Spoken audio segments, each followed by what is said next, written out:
somebody sent some service papers to my family's house where you know I wasn't at, and then you know I wasn't there. But when they went there, I didn't get the paperwork, I didn't make the court date, yes, you just smashed me. Pregnant, he put me through way too much stress, so I just told him the child's not yours to get him away from me. Tell a man my son is not yours, and you don't just tell him, you write it. He's likely to believe that. Switching your stories and stuff, that's not right. I never switched the story. Are you a DNA test? No. Okay. Hold on, Mr. Rollins. No, you're not gonna prosecute her because you don't have no law degree. It seemed like you're not a prosecutor, but you are. Hold on. The courtroom is set for a showdown that could rival a daytime drama finale. Jerome kicks things off by introducing the case of Williams III versus Smith as the judge greets everyone with the enthusiasm of a game show host. It's clear we're in for a wild ride. Please be seated. Hello, Your Honor. Hello. This is a case of Williams III versus Smith. Thank you, Jerome. Good day, everyone.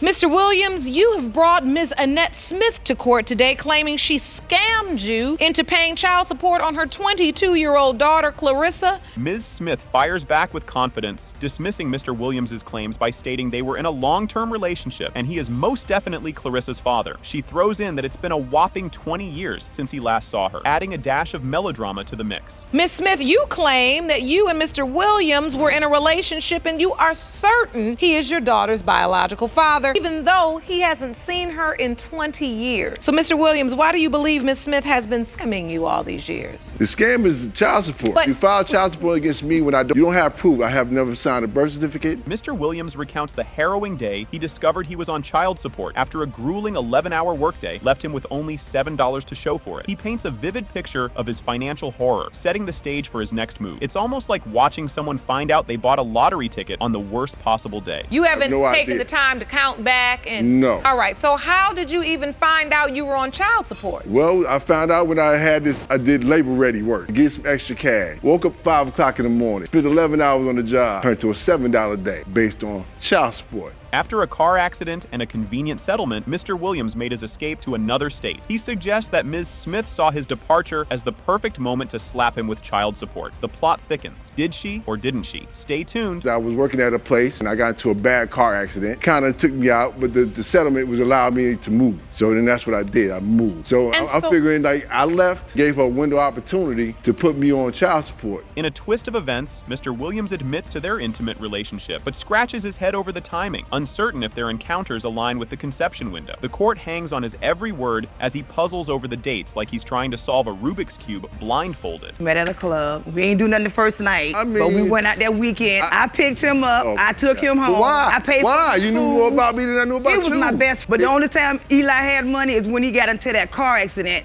He got mad at me because I didn't show up at the hospital. This is why he is so good at 22 years. You all were boyfriend and girlfriend? Yes. No. At the point that you realized you were pregnant, before that, were you sleeping with anybody else besides Mr. Williams? No. The debate heats up over whether Mr. Williams dodged a DNA test. Ms. Smith recounts her valiant efforts to pin him down for a paternity test, which he craftily avoided, leading to him being declared the father by default. It's like a game of tag where Mr. Williams is always it. Did you have an opportunity to take a DNA test, sir, and you didn't? No, I didn't. And I got his address when I went to California to see him. See, she went to California to scope out my situation. No, I come to get your address so I can send them people the letter. You sent them to the wrong address because that was the address you was at. To your... Somebody sent some service papers to my family's house where you know I wasn't at, and then you know I wasn't there. But when they went there, I didn't get the paperwork, I didn't make the court date, you just smashed me. Mr. Williams is upset because he owes a lot of money, $36,142.43 for child support. He explains that having his wages taken to pay this debt has made it hard for him to find a good job. He feels like he's losing money as fast as he can earn it, like trying to fill a strainer with water. For him, it's not just about the money, it's also about the fairness of the situation. Mr. Williams, once you realized this had happened, did you ever try to go back to court to have this situation remedied? First of all, me going back to Florida was not in my plan. Because my thing is, what you used to do with my condoms when you used to do it with them? We ain't never used no condoms, Eli. What you used to do with them? Oh, my God. You never, I'll tell you. Why are you doing this? You never used condoms. Never. So, Mr. Williams, you say you always used condoms. As far as I know, always use condoms. A photo of Mr. Williams and baby Clarissa appears, suggesting a time when he wasn't denying her. This evidence seems to rewrite the narrative, showing a happier chapter in this saga. It's like finding an old love letter in your junk drawer. It changes everything. This is you and the baby. Right. It doesn't look like you're denying her at that point. Doesn't look like it. I'm not denying, because at that point in time in life, none of this was available to me to find out a blood test and all this stuff, because I didn't know nothing about it. You both and Clarissa in California. Yeah. You look happy. You look like a you couple. understand something? I'm one of them people that I won't take care of my responsibility if I think I'm responsible for it. There's somebody else involved. I don't think the child looks like me. I don't think she has my characteristics. Clarissa steps into the courtroom, sharing her heartfelt disappointments and the dreams of father-daughter dances that never were. Her testimony is more touching than a season finale of your favorite tearjerker series. Grab your tissues. This is the emotional climax. Look at Mr. Williams and tell him what he's missed out on in your life. You missed out on my entire life. I wanted to have a father to brag things about in my academic life. I wanted to explore someone to support me. You were never there. I wish you were. We could have had some fun, but no, you weren't never there. You stopped calling me. These pictures that she's sharing, all I ever wanted was to meet you, see you, hear you again. Drum roll, please. The DNA results are in. It has been determined by this court. Mr. Williams, you are her father.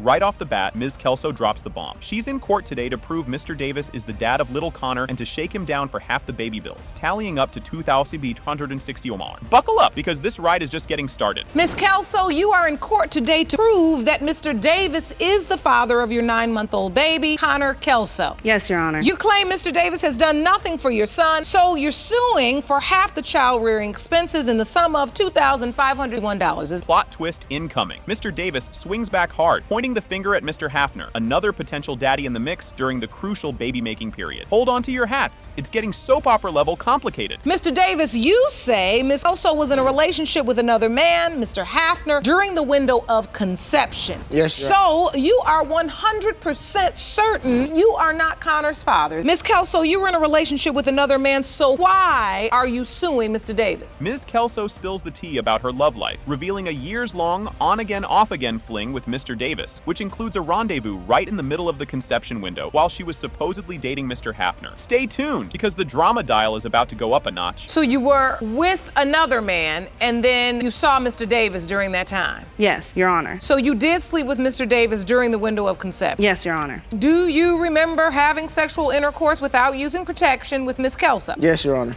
Ms. Kelso lays down the timeline like a pro, marking the calendar with her romantic encounters, claiming she and Mr. Davis had their moment smack dab in the middle of baby-making week. Next up, watch how the judge handles this ticking time bomb of a timeline. And then you were intimate with Mr. Davis on the 7th, which is in purple. Yes, Your Honor. And then Connor was born October 18th. Yes, he was a week late. So, Mr. Davis, does this sound familiar? Were you with Ms. Kelso on January the 7th? As far as that particular date, I'm not for sure. I was definitely with her during that time frame, though. Yes, yes, Your Honor. You were? Yes. The judge raises an eyebrow, questioning Ms. Kelso's certainty about who's the daddy based on Connor's tardy arrival and her colorful relationship timeline. Grab your popcorn, because Ms. Kelso's next answer is a doozy. When the child came late, did you ever think to yourself, maybe it's Mr. Hafner's child, not Mr. Davis? I just go by the conception date. And by the way that my son looks, I see it in his skin color. The more I see his skin get darker. But that could also be Mr. Hafner's family, because they're half Puerto Rican and they have dark children in their family as well, so. In a plot twist worthy of a daytime Emmy, Ms. Kelso admits she told Mr. Davis he wasn't the father on Facebook just to keep him away during her pregnancy. What's coming next? Oh, you'll want to see how the judge reacts to this bombshell. Telling me on Facebook I'd like to see those. that she's not, that I'm not the father. So this is a post from you, Amber Kelso. It reads, "My son is not yours." Yes, I told him that because I didn't want him coming back to pregnant. He put me through way too much stress, so I just told him the child's not yours to get him away from me. Tell a man my son is not yours, and you don't just tell him, you write it. He's likely to believe that. Ms. Kelso, armed with a list of expenses, claims she spent over $5,000 on baby Connor, contrasting sharply with Mr. Davis's laughable $10 contribution. And just when you think it can't get any wilder, wait till you see what's up the judge's sleeve. And this totals $5,122. Yes, Your Honor. That you spent on this baby in 9 months. And Mr. Davis, you say you contributed $10 to that. At least 10 people that I know personally that she's had intercourse with. Mr. Davis fails to explain about the times claims that I had sex with the people that he knows because none of them were around the area of the conception date, not even around. You've admitted in court that she was sleeping with you. She was. So you potentially could be this child's father. I could be. But in comes Mr. Hafner's mom, teary-eyed and heartfelt, swearing up and down that Connor is the spitting image of her own dad. If you thought the court was charged before, watch as the emotional stakes get cranked to 11. You have a witness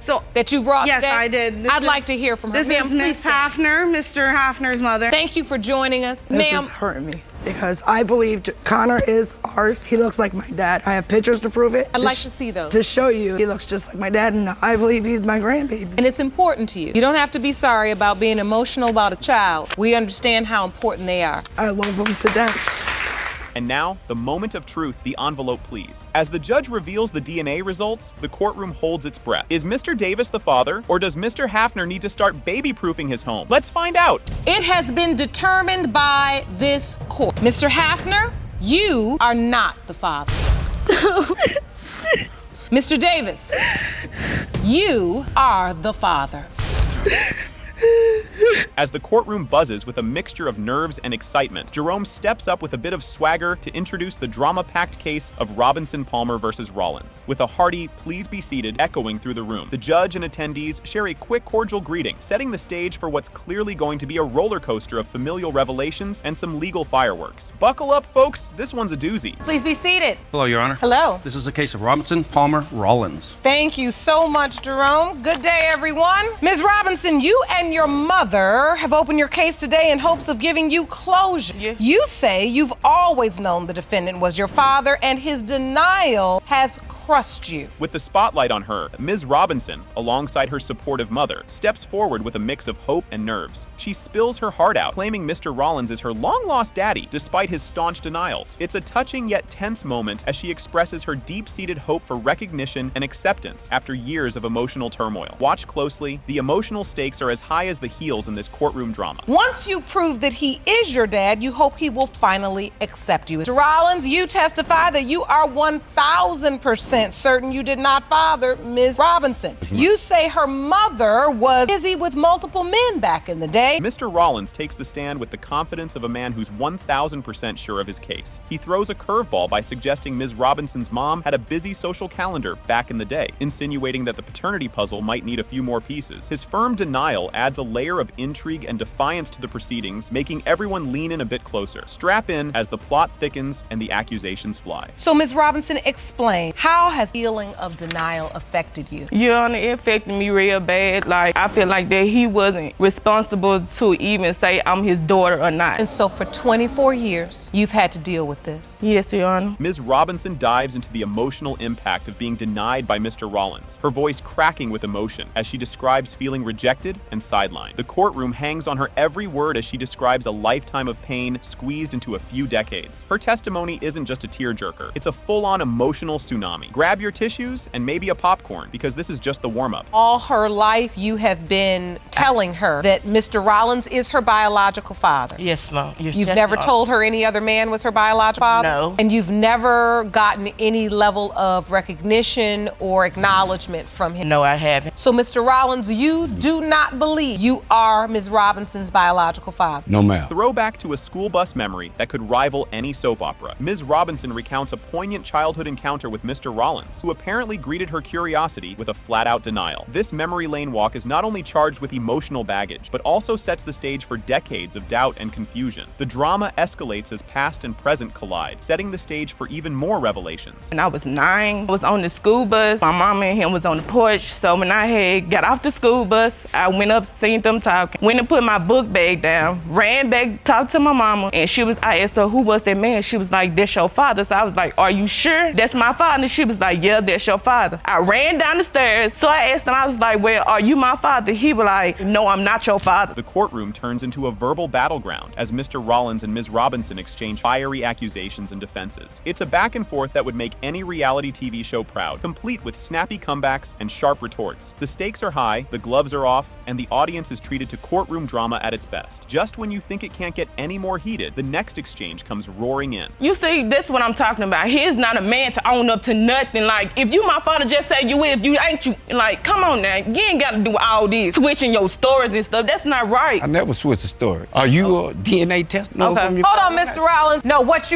you're not gonna prosecute her because you don't have no law degree. It seemed like you're not a prosecutor. What you are, hold on. In a twist that could only happen in the modern world, a DNA test becomes a birthday party favor. Ms. Robinson narrates a story where Mr. Rollins brings a DIY paternity test to her baby's first birthday, which they fumble due to lack of instructions. It's a comedic yet critical moment, blending family drama with a dash of sitcom silliness. The suspense builds, so stick around to see how this science experiment turns out. When I had added him my friend on Facebook and he accepted me, I texted him, I was like, hey, do you know who I am? He was like, yeah, years ago you mentioned to be my daughter. It was October the 6th, 2015. So you were about 22 around then? I asked him, did he want to come to my baby's first birthday? He was like, so he came, he brought a home DNA test. We didn't know how to use it. He brought a home DNA test to your baby's first birthday? That's because I was asked to bring it. With the tension palpable, Judge Lake finally drops the bombshell. It has been determined by this court, Mr. Rollins, you are not the father. Well, Buckle up, folks! The episode starts with the judge striking the gavel and enthusiastically greeting everyone in the courtroom. Ms. Shands steps up, heart on her sleeve, lamenting over her shattered teenage romance with Mr. Hollis, who, plot twist, now denies being the daddy to her adorable 15-month-old munchkin, Aiden. Drama alert. Hello, Your Honor. Hello. This is a case of Shands versus Hollis. Thank you, Jerome. Good day, everyone. Miss Shands, you appear in court today because you are devastated that your first love and the person you lost your virginity to is now denying your 15-month-old son, Aiden. Enter stage left. Mr. Hollis and his mom, and boy, do they make an entrance. They're here not just to deny everything, but to drop the bomb that Ms. Shands might not be the most reliable narrator. Accusations of pathological fibbing fly as they claim they know who the real father is. The courtroom's heating up, and it's only going to get spicier from here. Mr. Hollis, you are here with your mother, and you both testify that Ms. Shands is a pathological liar, and you both don't believe you fathered her son, but claim to know who did. I've read through the court file, and this is a classic case. The feels are real as Ms. Shands dives deep into her saga with Mr. Hollis. Through teary eyes, she tells of first loves and lost innocence, painting a picture of a past filled with teenage dreams and desires. She's holding on to hope that a DNA test will turn Mr. Hollis into dad material and stitch their little family back together. Spoiler, keep your tissues handy. What do you want to accomplish today? Today, I would like to accomplish that Amir is the father of my child. He has been in my baby life ever since my baby has been 3 months. He's my first love, my first kiss, my first everything. And today, I just want to know the truth about, I want to prove to him that he is the father of my child. Mr. Hollis takes the mic and spills the tea on their not-so-fairy tale love story. He talks about a high school squabble that snowballed into accusations of cheating and shattered trust, culminating in a dramatic breakup and rebound relationships. But wait, there's more drama around the corner. I caught Desire cheating so many times, like it don't make no sense. Like it's just after middle school, like after when we hit high school, everything was going straight like her freshman year. But after that, like when we had got into that one argument, and then that was that, and she started messing with my homeboy, and she started messing with multiple people.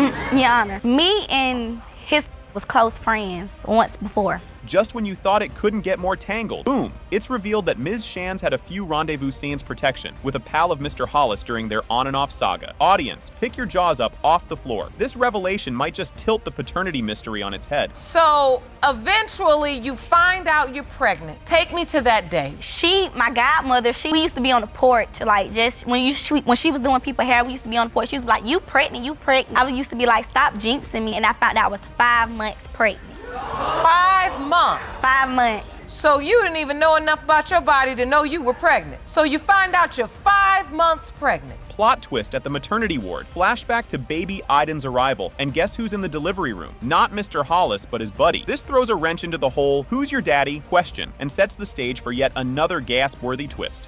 Miss Shan, when you give birth, who was with you? The friend was with me when Aiden was born. In the hospital? In labor. And my mom, I sent my mom there because I knew there was a possibility that my son could be the dad as well. He favored my son when he was born. So, Mr. Hollis, you just didn't want to be there, or you felt like you weren't invited? I wasn't never invited. Like, anything I ever found out about the baby, I found out by myself. Like, I was walking out of Fort Pierce, somebody came to me and said, Desire had her baby, da-da-da. Hold on to your hats because Ms. Shands drops a confession that could flip the script. She admits that little Aiden might indeed be Mr. Hollis's mini-me, citing a family resemblance so striking even Mr. Hollis's mom had to do a double take. The suspense is killing us. My baby had more future than him than the other guy. Yes, it is. He looked I'm just nothing trying like to the protect other my guy son. at all. I FaceTimed her and told her that it looked like I said Amir. And what did she say, Mom? It's a possibility. So you admitted that it was a possibility? Yes, Your Honor, I did admit that it was a possibility. The drama doesn't just live in the courtroom. It's gone viral. A video of their courtroom saga and a song penned by Mr. Hollis about their entanglements hit the internet, racking up views and adding a public spectacle to their private woes. Popcorn, anyone? Miss Your Honor. And it was a video that went viral. It went viral. He made a little song. It got me and his picture in the background. He said, you better not trust her. She gonna come back to me. Your Honor, first of all, that was after the fact she made a video about me first while I was so. No. Made a video? They've been making videos about each other. After she made one of me first. No. This is insane. Drum roll, please. The verdict's in, and it's a jaw dropper. It has been determined by this court. Mr. Hollis, you are not the father.